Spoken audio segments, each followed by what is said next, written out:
Dans la rue, il y a le stress, il y a la peur, donc forcément on n'est pas relâché. Donc on peut pas obtenir un geste, je dirais, souple et fluide, parce que justement on a peur. Le geste fluide, le geste parfait, comme disait mon professeur de boxe, il me disait, tu sais Gilles, la salle, vous êtes tous champions du monde. Mais le jour du combat, tout le monde serre les fesses, tout le monde lève les mains, et là c'est plus pareil. Et donc pour moi c'est ça la réalité, c'est effectivement à l'entraînement, on est tous à l'aise, donc on peut faire des belles techniques, c'est facile. On peut vraiment arriver à quelque chose de parfait, je dirais, dans le geste, voilà. Mais maintenant, dans la mise en situation, c'est une autre histoire. Et évidemment, ça se transforme. Et donc moi et Alain, on a essayé de se mettre un petit peu à la place des autres, parce que le problème de malheureusement souvent les experts ou leurs méthodes, c'est qu'ils vous disent voilà ce que nous on sait faire, essayez de refaire la même chose. Alors, il y a des gens qui évidemment ont cette compétence, cette maîtrise pour être capable de le refaire, ça existe, j'en ai rencontré, mais très peu.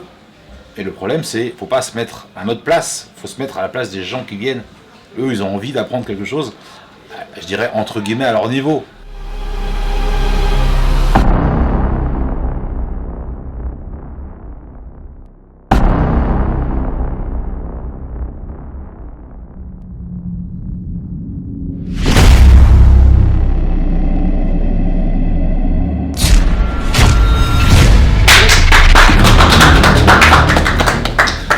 Donc moi et Alain, un Zankifo, multiple champion du monde de boxe, voilà, et moi, petit champion du monde de jiu-jitsu, voilà.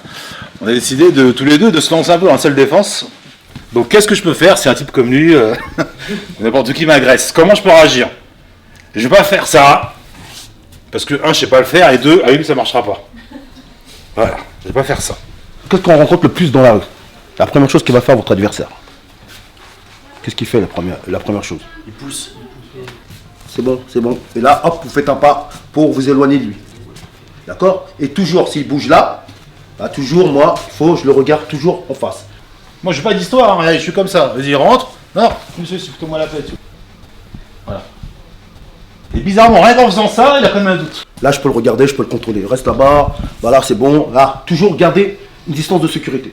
La bagarre, moi je connais des gens qui sont jamais rentrés dans une salle d'entraînement, et je suis pas sûr que je leur mets une trempe. Hein. Parce que c'est les gens qui se bagarrent, qui ont l'habitude, qui ont la violence, qui ont l'explosivité. Et donc voilà, ça malheureusement, ça s'apprend pas. Donc on l'est ou on l'est pas. Donc là non, encore une fois, je veux pas non plus faire des gens des bagarreurs qui ne sont pas. Non, c'est justement quelqu'un lambda comme moi, comme un autre, qui est en situation de stress, qui va au cinéma avec sa femme, et puis là il tombe sur des gens pas contents, énervés, et bien là évidemment, qu'est-ce qui se passe, qu'est-ce que je peux faire?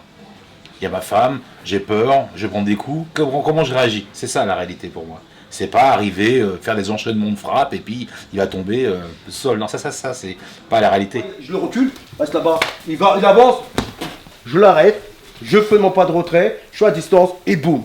Et là, je tourne, je monte ma pointe de pied dans l'axe, je tourne dessus. Et je le rentre mon pied comme ça, d'accord? Flex. Bon. On a les chaussures, donc il faut utiliser vos chaussures. D'accord? Donc on va essayer les pointes. La vérité, elle est là. Et on va pas lever les jambes plus haut que ça. Moi, je tape au buffet, en bas. Pour moi, c'est vraiment l'essentiel de la boxe française, c'est la pureté de la boxe française, sur ça, la pointe. On a les chaussures, les bras fermés ou pas fermés, ça passe. On maîtrise les points vitaux, le plexus, le foie, la gorge, on peut le mettre dans les avant-bras et ça fait mal. Il n'y a pas besoin de force, c'est vraiment pas besoin de force, il ne faut pas de puissance. Ça c'est un peu un secret de polichinelle.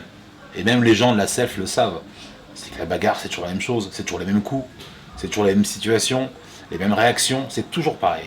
D'accord? Pourquoi? Parce que la bagarre, c'est un concentré, je dirais, d'un combat de boxe ou d'un combat de MMA. C'est-à-dire que ça dure 10 secondes maximum, voire 3, voire 1 minute si vraiment ça dure un peu. Mais donc c'est l'explosion totale. Puis il arrive très en puissance. Moi je suis là, vas-y envoie, je suis là. Ah voilà, j'ai les pris, même en décalant j'ai mal. J'enroule. Lui il fait merde, mon pied. Je reste à distance parce que le réflexe qu'il va avoir, c'est la panique. D'accord? Il va essayer de taper, pour faire que voilà, tirer. En tirant, il se met en déséquilibre. Mais même s'il tire, il ne partira pas. Maintenant, le plus important, le déplacement. Regardez la main. Comme si je voulais le pousser. Jambe-main, ici. Et là, je freine, regardez avec ma jambe. Là, je freine. J'attrape la cheville, je la casse. Quand c'est cassé, je retire la jambe. Parce qu'avant, toujours passer la hanche. Le danger, il est là. Je passe la hanche. Je peux mettre le tibia ici, là, elle est sur le côté, là. Et là, je peux te taper ou vous dire, faut l'arrêter, monsieur. Les gens qui vous disent, sans citer des typiques, oui, mais Gilles, la position du jeu se voit, t'as les testicules exposés. Moi, je leur dis, écoutez, on fait un concours. Je te mets une droite et tu me mets un coup de testicule en même temps. Je leur ai dit, on essaye. Au départ, le jiu-jitsu a fait son commerce là-dessus en disant tous les combats finissent au sol. Ah bon? Ah, excusez-moi, mais bon, les quelques rixes que j'ai fait dans la rue, j'ai rarement été au sol. J'étais une ou deux fois, mais c'était malgré moi, je dirais. Donc non, c'est pas vrai. C'est que dans la rue, c'est sale, il y a le trottoir, il y a des rats qui passent, il y a des chiens qui font caca, donc il peut y avoir des bouteilles, il peut y avoir plein de choses. Donc on n'a pas le réflexe d'aller par terre, ça c'est faux. Dans la rue, on fait en sorte que ça reste debout. Okay, et généralement, celui qui tombe, il a perdu. Hein. Il est KO ou alors il n'est pas bien. Okay, donc ça, c'est une chose. Donc, non, le jiu-jitsu brésilien n'a pas, je crois, apporté ça.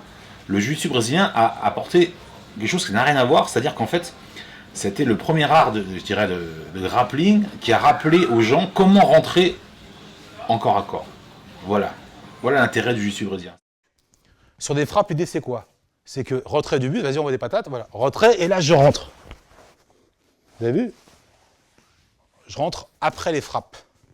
Okay, donc ce qui est bien en général, c'est qu'est-ce qu'on fait? On est là, on met une petite tarte dans la gueule et ça le fait réagir. Dès que je frappe, il envoie. Voilà, je sais qu'il va envoyer. D'accord? Donc pensez bien à la position de départ. Vous avez vu comment je suis? Je suis comme ça, moi. Ouais. Rappelez-vous, la vieille boxe anglaise, tout le monde rigole quand je fais ça. Oui, mais dites-vous bien une chose, c'était la vraie garde. Pourquoi? Parce que quand je combats, quand je suis comme ça dans la rue, je prends pas de patates. La boxe moderne, on fait ça. Et quand je fais ça, j'en donne, mais j'en prends aussi. Avant, poids vers l'arrière, sur la jambe arrière. Pourquoi? Comme ça, j'avais toujours un retrait naturel du buste. D'accord? Quelqu'un qui se bagarre dans la rue, un bagarreur, il va arriver comme ça. Il va feinter, il va arriver comme ça. Un mec qui va se battre, ou il va faire quoi? Qu'est-ce qu'il y a, quoi? Vous rigolez parce que c'est comme ça qu'on fait. Mais c'est trop vrai. Mais pourquoi on fait ça? Pourquoi on fait ça? Mais c'est intelligent de faire ça. Parce que qu'est-ce qu'on pense? On pense au coup qu'on va prendre. Donc comment on fait? On fait, quoi, qu'est-ce qu'il y a? Ben voilà, je sais qu'il va en mettre une, donc naturellement, je suis comme ça. Je suis pas comme ça. Vous voyez ce que je veux dire? Donc l'idée, nous on est pareil. Rappelez-vous, moi je suis jiu-jitsu, je suis un beau garçon. Je peux avoir une tête comme ça. Donc qu'est-ce que je fais? On se bat avec David. Voilà, moi je suis comme David, qu'est-ce qui se passe? Voilà, je suis comme ça. Comme ça. Dès qu'il déclenche, voilà, dès qu'il lance, je rentre. Après, quand tu es là, le but c'est de garder bas, c'est ça, de garder le son. Non, le but de garder, c'est dedans. Et quand je suis là, voilà. Je peux rien faire. D'accord? Là, il faut me taper. Moi, ce que je veux, simplement, c'est qu'il ne me tape pas. Pas lui présenter la face. Okay, voilà, moi, je veux qu'il me tape. Ah ouais. C'est très intéressant toujours de découvrir des nouvelles méthodes. Dans le karaté, il y a aussi une partie self-défense. Donc là, on retrouve un petit peu de tout, du jiu-jitsu brésilien, de la boxe, du karaté. On mélange et c'est important aussi de voir un petit peu de la défense de façon épurée, puisque dans le karaté, on a aussi un peu de self-défense. Donc on retrouve des gestes communs et c'est important même de découvrir un peu tous les sports de combat, tous les arts martiaux et surtout ce nouveau concept, le box and fight.